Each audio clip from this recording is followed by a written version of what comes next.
Fumić dolazi iz Hrvatske i svira sljedeći program: Johann Sebastian Bach, dobro ugođeni klavir, prvi svezak, preludi i fuga u E-molu, Bachov popis 855.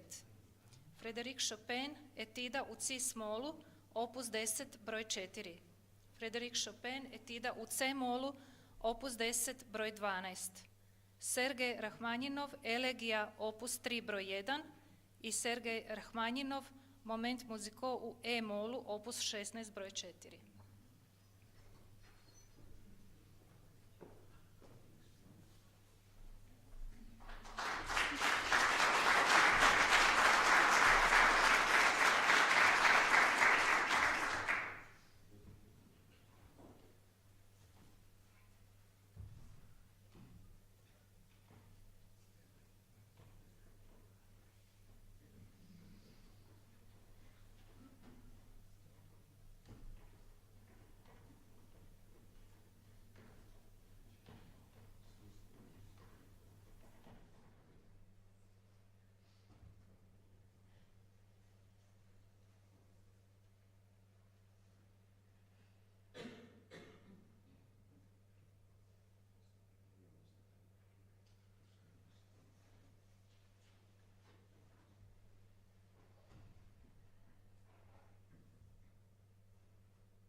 Thank you.